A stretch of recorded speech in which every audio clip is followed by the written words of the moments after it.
Graça e paz a todos em nome de Jesus. Vamos abrir a palavra de Deus, Gênesis capítulo 14.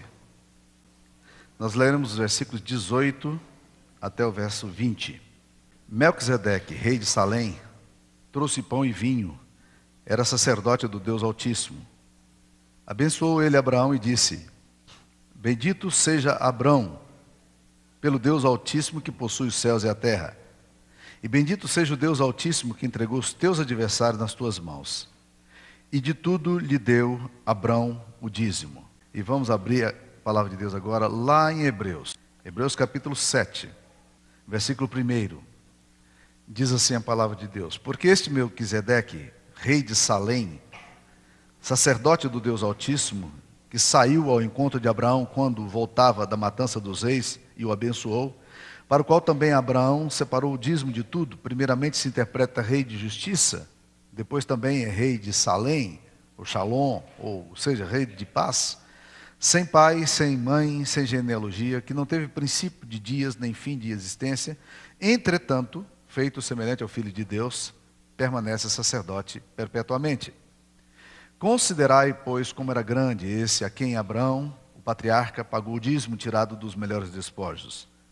Ora, os que dentre os filhos de Levi recebem o sacerdócio têm mandamento de recolher, de acordo com a lei, os dízimos do povo, ou seja, dos seus irmãos, embora tenham estes descendido de Abraão. Entretanto, aquele cuja genealogia não se inclui entre eles, recebeu dízimos de Abraão e abençoou o que tinha as promessas. Evidentemente, é fora de qualquer dúvida que o inferior é abençoado pelo superior. Aliás, aqui são homens mortais os que recebem dízimos.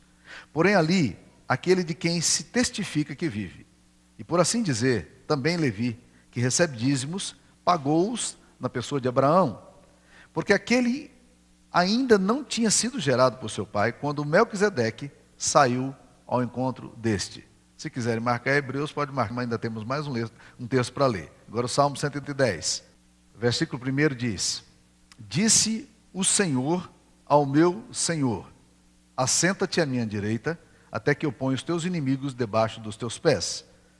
O Senhor enviará de Sião o cetro do seu poder, dizendo: Domina entre os teus inimigos. Apresentar-se-á voluntariamente o teu povo no dia do teu poder, com santos ornamentos, como orvalho emergindo da aurora, serão os teus jovens. O Senhor jurou e não se arrependerá. Tu és sacerdote para sempre, segundo a ordem de Melquisedeque. O Senhor, à tua direita, no dia da sua ira esmagará os reis. Ele julga entre as nações, enche-as de cadáveres, esmagará cabeças por toda a terra. De caminho bebe na torrente e passa de cabeça erguida. Versículo 4 diz: O Senhor jurou e não se arrependerá. Tu és sacerdote para sempre, segundo a ordem de Melquisedeque. Okay. Hoje pela manhã a gente tem o grande desafio de tentar interpretar esse personagem das Escrituras Sagradas, chamado Melquisedeque. É um dos personagens mais enigmáticos das Escrituras Sagradas, porque ele é citado 3 vezes na Bíblia. Ele é citado no livro de Gênesis, em apenas 3 versículos, de um encontro muito rápido que ele teve com Abraão. É citado no Salmo 110 por Davi, quando Davi começa com uma frase enigmática no Salmo 110, dizendo: Disse o Senhor ao meu Senhor. Quem é Senhor de quem? Não é enigmático isso aí? Vocês já pararam para pensar no significado dessa frase? Óbvio que Davi está falando da pessoa de Deus, falando a Jesus. São as 2 pessoas da Trindade aí. O Senhor Altíssimo falando ao Senhor Jesus: Assenta-te à minha direita. Porque foi Jesus quem se sentou à direita. E dizendo para ele: Você é sacerdote de Deus, segundo a ordem de Melquisedeque. E em Hebreus, o autor da carta tenta interpretar este personagem. E é o que a gente vai tentar fazer aqui hoje pela manhã também, tentando entender o que significa esse Melquisedeque, qual o significado que ele tem aí, né? Quem era esse homem? Uma das coisas que acontece nesse texto aqui é que esse homem é um sacerdote. A Bíblia coloca aqui como sacerdote, embora ele fosse rei também em Salém, ou Shalom, que era a antiga Jerusalém, ou lugar de paz. É muito interessante pensar, meus queridos irmãos, antes de mais nada, que todas as culturas do mundo, todas as religiões, não sei se vocês já pararam para perceber isso, mas todas as religiões, elas precisam e buscam uma pessoa que media a relação com Deus. Raramente você vai encontrar religião que pensa assim, ok, nós temos acesso direto a Deus. Em geral, todas as religiões, elas são mediatizadas por uma relação entre uma pessoa e Deus. Pense, por exemplo, nas religiões animistas brasileiras. Todas elas são religiões que buscam essa identificação através de entidades, através de gurus. E na nossa cultura é muito comum os santos orarem a Deus, para Deus poder dar resposta. Não é comum, se você tem um background católico, sabe o que eu estou falando, a gente orava os santos, para os santos orarem a Deus. Ou quem sabe orava a Maria, para Maria orar a Jesus, para Jesus orar a Deus. Ou então, no meio espírita, que as pessoas vão através dos mortos, para ver se os mortos conseguem fazer esse gancho, essa relação. Ou os feiticeiros das tribos, ou os gurus, os xamãs, que são tantas vezes criados. Isso mostra que há no inconsciente humano uma sensação, uma percepção de que é impossível chegar a Deus por si mesmo. Nós não damos conta de chegar a Deus por nós mesmos. Então nós precisamos de mediações e buscamos essas mediações. E quando a gente lê aqui Melquisedeque é um sacerdote. E a Bíblia coloca aqui exatamente como esse sacerdote, que se coloca aqui de uma forma estranha, porque ele aparece no cenário. A Bíblia diz que Abraão vai guerrear contra alguns reis, contra reis que tinham levado Ló como cativo. Esses reis eram reis na verdade seriam prefeitos, né? Eles guardavam a sua cidade, o seu território pequeno, e ali eles tinham controle sobre isso aí. E então Abraão pega 318 homens e sai atrás para resgatar Ló, que tinha sido levado cativo. E volta agora com esses despojos de guerra. Volta vitorioso, e quando ele chega ali, um personagem estranho, ele se encontra com o rei de Sodoma, e se encontra com esse personagem estranho, que é um Melquisedeque, rei de Salém. E quando esse Melquisedeque se apresenta diante dele, a Bíblia diz que ele traz pão e vinho. Isso lembra alguma coisa para vocês? Né? Ele traz pão e vinho. E quando Abraão participa ali do pão e do vinho, ele pega os seus dízimos e entrega a este homem, a Melquisedeque. Quem é este homem? A quem Abraão pega 10% de tudo que ele tirou dos despojos e entrega a esse homem, que acabou de encontrar. É essa a ideia que nós vamos ter lá em Hebreus. O autor aos Hebreus vai tentar exatamente interpretar isso aí. Essa figura do sacerdote. E aí ele começa a dizer lá em Hebreus capítulo 7, que este sacerdote, ele era muito maior do que Levi. Lembre-se que Levi é uma das tribos de Israel, filho de Jacó, que recebeu a designação de Deus para serem os levitas, aqueles que haveriam de cuidar do templo. Hoje a gente ouve falar muito de ministério dos levitas. Já vi muitos cantores dizendo, não, eu faço parte dos levitas da igreja. Bem, se você quer participar do grupo dos levitas, como a Bíblia ensina no Antigo Testamento, sabe o que os levitas faziam? Tudo no templo. Tudo. Começaram no tabernáculo e depois no templo. No tabernáculo eles tinham que montar o tabernáculo, carregar todas as lonas, carregar todos os paus. Eram eles que preparavam tudo, mantinham limpeza. Quando os sacrifícios eram feitos, eles que tinham que limpar. No templo a mesma coisa. Eu estava lendo ontem a palavra de Deus e vendo que Salomão num dia só ofereceu 1000 bois num sacrifício. Imagine você descarnar, matar, descarnar, tirar o sangue, queimar carnes, queimar gordura, aquilo que era para os levitas, aquilo que não era. Esse era o papel dos levitas. Era um papel muito duro, uma tarefa muito dura. Então se você quer ser levita, na dimensão bíblica, o levita estaria muito mais para os diáconos hoje da igreja, que cuidam da manutenção do templo, de toda a ordem do templo, era assim que eles faziam. E esse texto aqui, no capítulo 7 de Hebreus, o autor tenta explicar que Jesus é muito maior do que, esse Melquisedeque é muito maior do que os levitas. Por quê? Pense o seguinte, ele está explicando o significado de Melquisedeque a um povo que é o povo judeu. O povo judeu sabia dessa figura, porque está registrado no Antigo Testamento. E ele então tenta conversar com as pessoas, o raciocínio dele é mais ou menos o seguinte: vocês acham importante, de fato, o sacrifício levítico? Pois eu quero dizer para vocês que Jesus é muito maior do que os levitas, porque Jesus descende da ordem de Melquisedeque, porque assim como Melquisedeque, ninguém sabe a genealogia dele, ninguém sabe quando nasceu, nem como morreu. Assim, Jesus também não tem genealogia. Jesus não vem de uma genealogia levítica. Para você participar como levita no templo, você precisava provar que você era descendente dos levitas. E por isso tinha as genealogias. As pessoas iam lá, fulano, filho de fulano, exatamente para ter o direito de participar. E quando fazia 30 anos, se você era da tribo dos levitas, havia o serviço religioso obrigatório.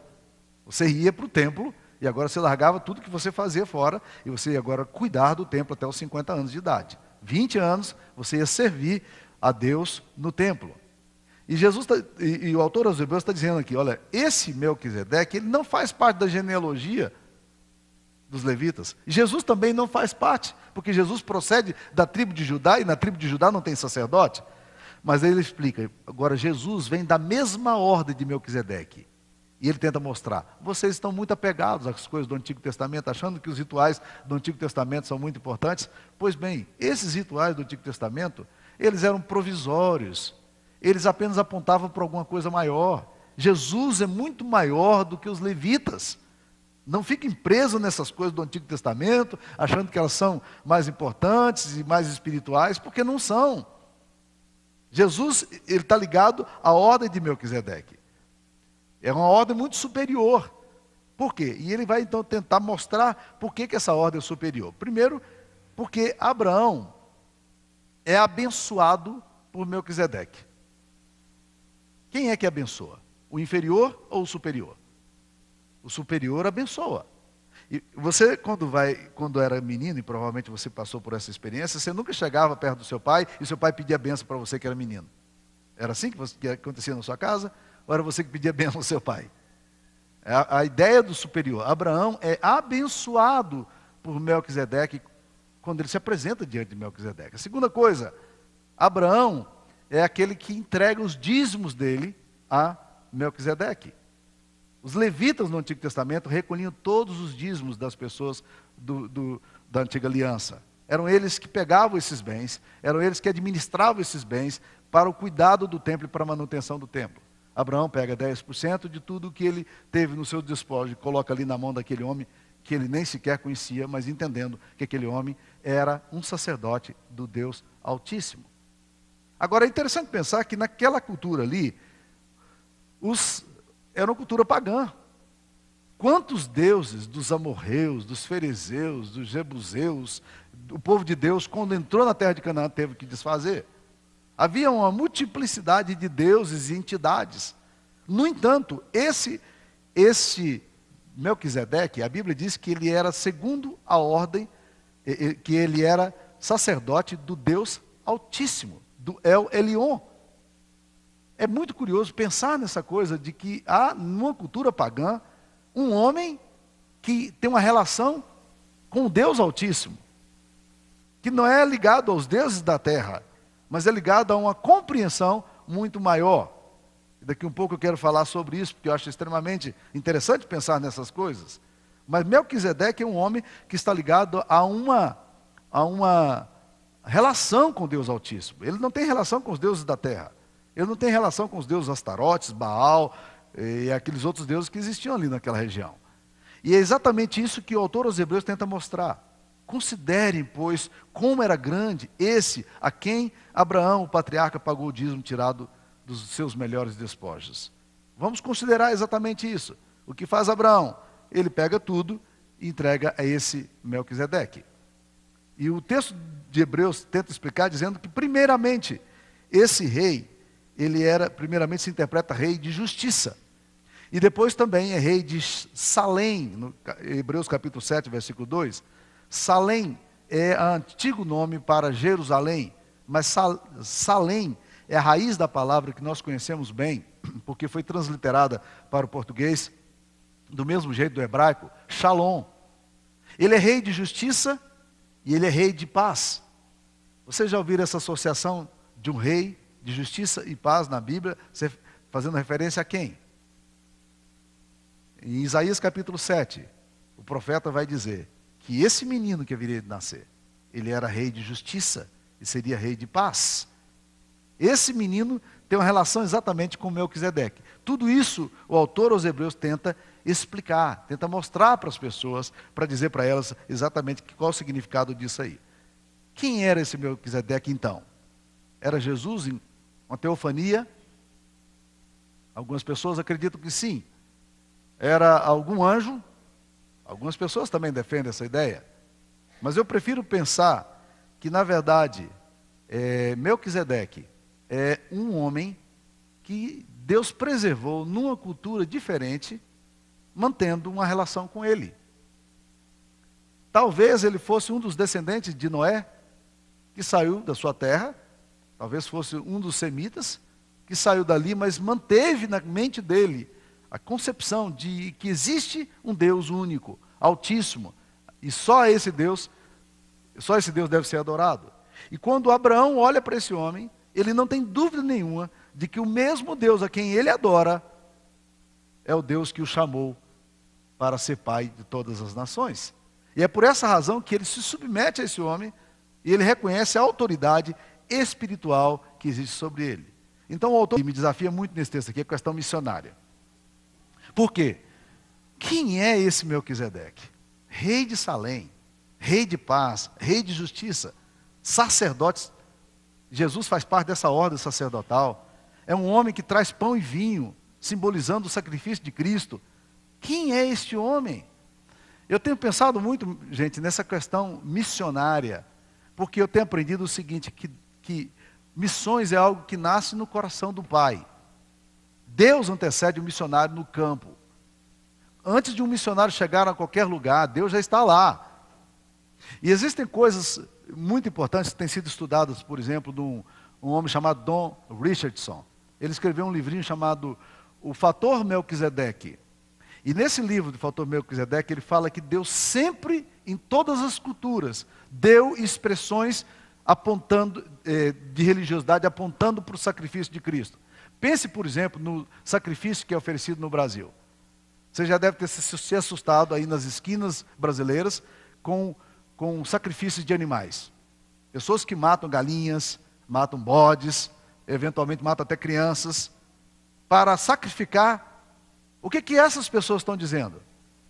No mundo espiritual, sangue é uma moeda especial, é uma moeda de troca. O problema delas é que a revelação parou nessa questão embrionária. Eles precisavam avançar mais e entender que em Cristo encerra todo o sacrifício. É o que o autor aos Hebreus tenta explicar. Mas uma das coisas mais interessantes que eu já li, e foi o Don Richardson, que é um estudioso desse assunto, ele trabalha isso como bússolas culturais que existem em cada cultura, Deus deixa sinais dele. Don Richardson conta o caso do Frank Morrison, que foi um missionário inglês, que em 1801 ele se dirige para a China. E ali chegando na China, ele tenta traduzir o Evangelho, pregar o Evangelho, mas ele tem uma dificuldade imensa para falar a língua chinesa. A língua chinesa é muito complicada. E para escrever, pior ainda. Porque se você tem no nosso alfabeto 23, 26 caracteres, na língua chinesa você tem 4.000 caracteres. Cada risco, ele aponta para um acento, aponta para uma ideia, né? Então é muito complexo. Para quem não está convivendo com esse ambiente, aqueles risquinhos todos deles fazem muito sentido. E Frank Morrison ficou ali 5 anos tentando comunicar o Evangelho, e ele não conseguiu comunicar o Evangelho nem para o professor de chinês dele. Um dia, ele desistiu do chamado, literalmente. Ele pegou o mapa da China, orou em cima do mapa da China e disse: Deus, eu estou indo embora. Eu não dou conta, eu não vou aprender essa língua nunca.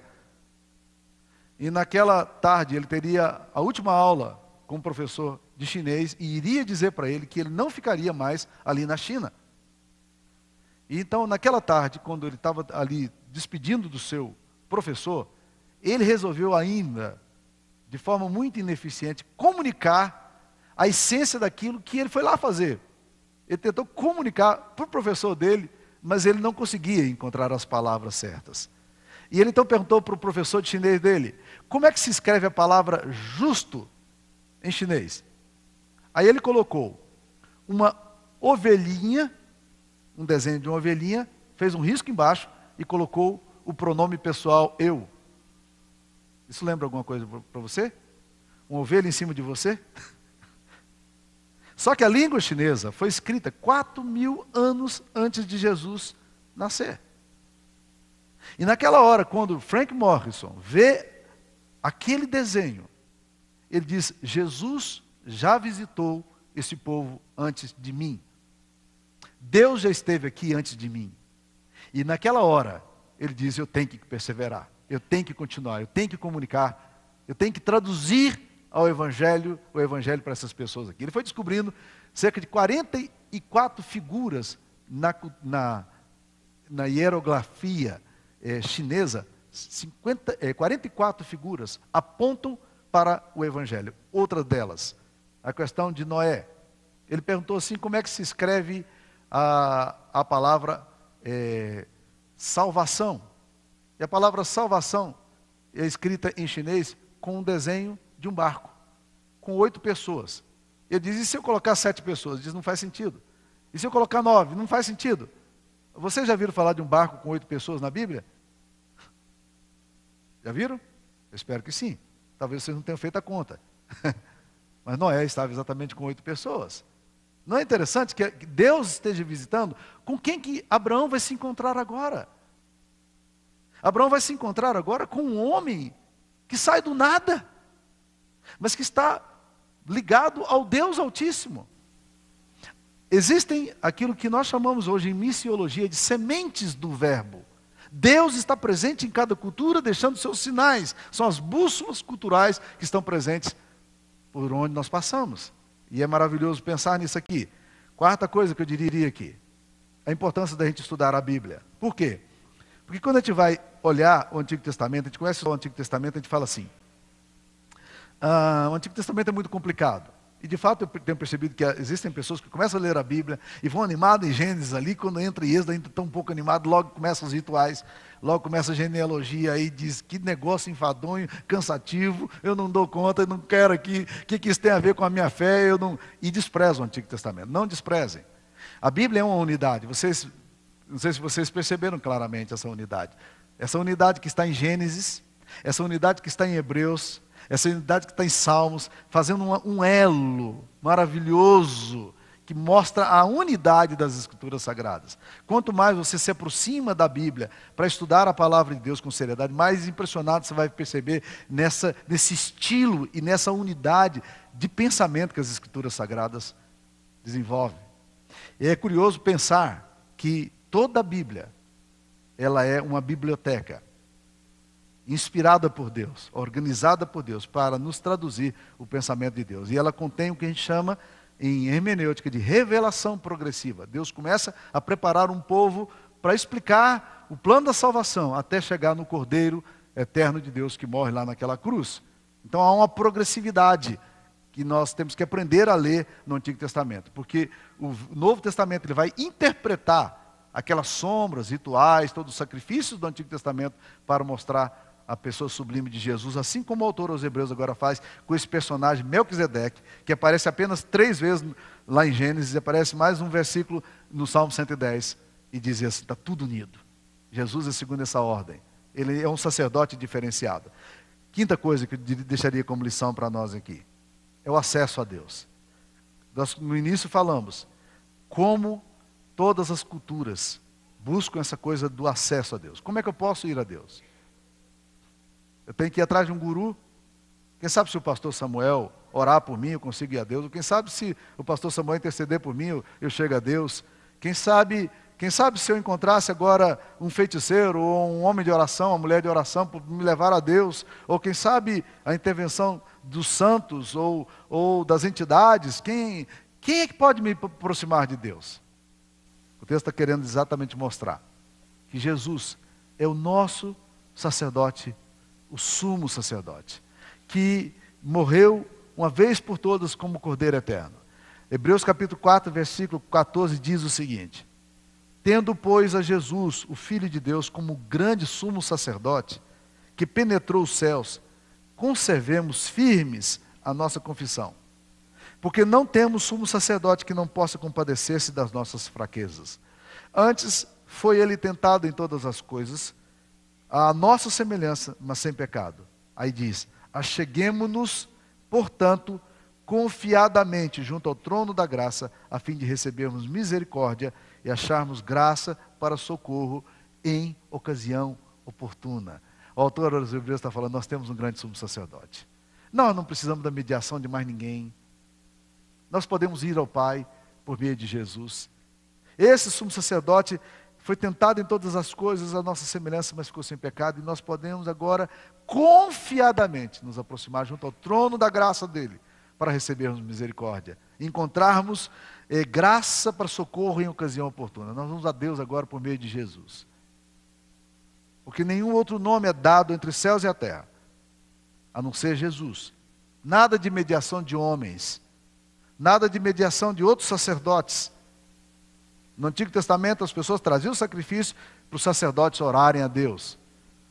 No Novo Testamento, nós não precisamos mais de sacrifícios. Jesus é o nosso sacrifício.